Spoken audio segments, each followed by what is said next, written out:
Amigos, gracias por mantenerse en sintonía. Seguimos aportando información en materia de salud. Nuestra salud bucal es importante, por eso en este segmento nos acompaña el doctor Hans Letter, odontólogo. Feliz mañana, doctor. Bienvenido. Bienvenido. Muchísimas gracias por la invitación. De verdad que súper contento de estar aquí y emocionado, porque de verdad que el tema del que vamos a hablar hoy es súper importante, que es cuándo es necesario cambiarnos las amalgamas dentales, ¿no? Y es tan interesante porque hay cosas que desconocemos y a veces se nos presentan situaciones y decimos, bueno, no importa, o ciertos dolores, y lo que hacemos es automedicarnos y lo menos que hacemos es recurrir al especialista, sino cuando ya tenemos una emergencia. Pero a ver, sí. Cuando hablamos del cambio de amalgamas, un tema interesante y datos que quizás nos puedan ayudar y situaciones que se nos puedan estar presentando y nos puede servir de mucha ayuda, pero hablemos un poquito de esto, doctor. Bueno, fíjate, el tema con el cambio de las amalgamas, muchísimas personas o pacientes acuden a mí diciéndome cuándo es el momento de cambiarlas o si es necesario realmente cambiarlas, porque esto ha sido un tema súper controversial de hace muchísimos años. No voy a hablar mucho de historia, pero vamos a mencionar que la amalgama dental se empezó a colocar desde el año 1800, ¿ok? Debido a que no había otro empaste dental para, obviamente, resolver las emergencias de los pacientes, y era una muy buena opción porque perduraba mucho tiempo en boca, pero en ese momento, cuando se realizaron, hubo, digamos, una parte de odontólogos que no están de acuerdo con este procedimiento porque estos empastes contienen en su interior un gran porcentaje de mercurio, y como muchos sabemos, el mercurio es bastante tóxico. No sé si te recuerdas cuando de repente te decía tu mamá y agarrabas el termómetro y te decía cuidado que no se te rompa porque tiene mercurio, es súper tóxico. Bueno, precisamente, más del 50% de la amalgama puede estar, tiene presente este metal en su interior. Entonces, ¿qué ocurre? El tema era que había una parte que decía que era muy tóxico porque se iban liberando vapores con el tiempo, y había una contraparte que decía que no, que esto no pasaba. Y básicamente era porque en ese momento no había forma de identificar que eso realmente estaba pasando y era solamente una teoría. Hoy por hoy, obviamente con todos los avances, se ha demostrado que estos vapores que tiene la amalgama dental sí está ocurriendo con el tiempo, solo que ocurre de una forma muy silenciosa. Entonces, el paciente no se da cuenta, pero estás teniendo una intoxicación por mercurio dentro de tu cuerpo, y eso incluso puede generar una serie de signos y síntomas que a lo mejor no le prestamos atención porque creemos que es otra cosa. O que está relacionado con otra exactamente, cosa. al igual que los médicos. Entonces esto fue un tema tan controversial y tan importante que las sociedades dentales en Estados Unidos se separaron, formando ahorita lo que se llama la ADA, que es la que está vigente, y la anterior, la que no estaba de acuerdo en usarla, se eliminó. Y porque muchos odontólogos decían, no, es que tenemos que utilizarla porque es que no hay nada más. Y efectivamente, en ese momento era lo mejor, realmente. Pero ¿qué ocurre hoy en día? Se ha demostrado ya, y me pasa en mi consulta diario, que hay muchísimos problemas con la amalgama, más allá de la intoxicación por mercurio que esta puede traer. ¿Qué nos puede generar esta intoxicación? Bueno, básicamente afecta más que todo el sistema nervioso central, pudiéndonos generar ansiedad, cansancio, vómitos incluso, pero como son síntomas que pueden ser relacionados con cualquier otra enfermedad, pasan muy silenciosamente. Pero te voy a dar un grado de toxicidad. 1 gramo de mercurio puede contaminar 500.000 litros de agua. Wow. Es muchísimo, o sea, agua para ingerir, obviamente.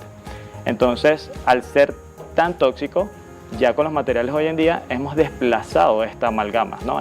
Yo por lo menos ya desde hace muchísimos años no pongo una amalgama. Y no solo por este tema de salud, sino por otro tema de salud súper importante que muchos desconocen, porque creo que muchos hemos escuchado, no, que intoxica y sí, pero siempre tenemos un papá, un abuelo, no, yo tengo 25 años con mi amalgama, 30 años, y está intacta. Y está intacta y nunca me ha pasado nada. Entonces yo no me voy a tocar eso porque no me ha pasado nada. Como también está el otro paciente que se la ha tocado, es decir, se la han retirado, y me dice, después que yo me la retiré, empecé a tener molestia, sensibilidad, o el diente incluso se fue a tratamiento de conducto. Entonces, obviamente entra esa incertidumbre y ese miedo de decir, ¿me la cambio o no me la cambio? No voy a decir que no existe el riesgo, que si tenemos una amalgama muy grande, muy amplia, no existe el riesgo de que el diente pueda tener una sintomatología posterior a eso. porque entre más nos acercamos al nervio, obviamente va a haber una fricción de calor por la turbina o por cualquier procedimiento que hagamos tan cerca del nervio del diente, que eso puede generar una inflamación, ¿sí? Pero sin embargo, es mayor el riesgo que puede generar tener esa amalgama en la boca, como cuál. Existe algo que se llama el síndrome del diente fisurado, que muchos desconocemos porque ¿quién habla de eso? ¿Ok? Que son las fisuras dentales, que estas fisuras posteriormente se transforman en fracturas dentales. Y el llamado siempre de atención de los pacientes, incluso 6 de la tarde un sábado, es: doctor, siento que se me rompió algo, pero no sé qué fue, no sé si fue la amalgama, no sé qué fue. Y cuando el paciente finalmente llega a la emergencia y nosotros lo evaluamos, es el diente el que se fracturó y la amalgama está intacta en el diente. Wow. ¿Ok? Esto empieza por una fisura, se transforma en una fractura, y te voy a poner un ejemplo muy básico para que todos lo entendamos, que obviamente esto no es tan fácil de entender. Si tú tienes un vaso, ¿verdad? Y le colocas hielo, un bloque de hielo, él va a ser muy rígido, ¿verdad? Imagínate que ese vaso de vidrio, tú vas a intentar aplastar con un cuchillo ese hielo para picarlo dentro del vaso. ¿Qué va a pasar? Se va a partir seguramente antes el vaso, incluso el mismo bloque de hielo, porque esa tensión o esa energía que estamos transmitiendo a ese objeto, ella va a querer liberarla, pero va a ser una expansión hacia las paredes laterales de ese vaso y se va a partir. En este caso, el vaso sería el diente. Y es muy peligroso porque esa fisura, si se extiende muchísimo más en el sentido longitudinal del diente, es decir, en el sentido vertical, y se nos va hacia la raíz del diente, genera una fractura a tal punto que es irremediable y este paciente termina para una extracción y quizás un futuro implante para quien obviamente puede realizarse ese procedimiento. Entonces, fíjate, me dicen, no, puedo tener riesgo de un tratamiento de conducto, pero sí, puede haberlo, puede haberlo, no voy a decir que no, porque claro que puede pasar, pero el diente se salva. Prevés la situación, puedes salvar. Y los malestares, además, todo lo que tú mencionaste. Exactamente. El estrés, todos esos factores que influyen en el día a día de la persona. O sea, que es necesario, sin duda, hacer el reemplazo de esa amalgama, pero gracias a los avances, ¿con qué podemos contar hoy en día? Fíjate, hoy en día, ya obviamente que yo no coloco amalgamas, dependiendo de la cavidad. Digamos, cuando habla de la cavidad es del hueco, de la lesión que tenga este diente, vamos a contar con dos materiales en la consulta, que es lo que más normalmente utilizamos, o es la resina, que muchos la conocemos, o es la cerámica. La resina la vamos a utilizar más que todo en casos de amalgamas o cambios de amalgamas pequeñas, porque es un material que fue hecho para eso, reconstrucciones pequeñas, no más del 50% del diente, algo que sea considerable que lo podamos manejar, Y luego está otra parte, cuando ya la lesión es demasiado extensa y este material no cumple los objetivos de aguantar, de resistir tantas fuerzas, y entonces tenemos que contar con otro tipo de procedimientos que son las cerámicas. Y no es solo el tema del material, que esto es importante hablar, es también la técnica en cómo realizamos la restauración con ese material. Porque incluso si este síndrome de diente fisurado que estamos hablando realiza una resina muy grande, genera lo mismo, quizás no tanto al nivel de la amalgama, porque la amalgama es muy dura y al ser mucho más dura que el diente, fractura, genera más estrés. Pero la resina también puede hacerlo. Pero eso es un tema que podemos estar 20 minutos más hablando de eso y no quiero dedicarle tanto tiempo a eso. Otro tema que también tiene la amalgama, más allá, que ya te di dos motivos de salud y que terminan siendo funcionales, es que también empieza a existir un motivo estético, que no es solo porque se ve feo, porque la gente de repente dice, oh, es que cuando hago carcajadas la gente piensa que son caries, ¿no? Sí. El color. Claro, porque no es ni cerca, obviamente, al color del diente. ¿Qué ocurre? El problema no es tanto esa parte visual, que sí, obviamente genera un problema estético y todos lo sabemos. El problema es lo que genera también internamente dentro del diente. El metal de la amalgama, como todo metal, se oxida. Y ese óxido genera que las paredes del diente internamente se pigmenten de una forma que puede ser marrón oscuro, al punto que se pone negro el diente por dentro. Y el diente está vital, pero hay un cambio de coloración exagerado, que entonces normalmente cuando ocurre en zona de los premolares, que es una zona, digamos, estética en sonrisa, el paciente acude y me dice, oye, es que tengo este diente gris. Claro. ¿Me entiendes? Entonces, ¿por qué ocurre eso? Porque se está trasluciendo la amalgama. Y si la amalgama se está trasluciendo, ya me estás diciendo que la amalgama es sumamente amplia, lo cual me va a fisurar el diente y me va a fracturar el diente. Entonces ahí tenemos que hacer otra serie de procedimientos con otro tipo de materiales. Entonces ya ya te mencioné problemas de salud, problemas estéticos.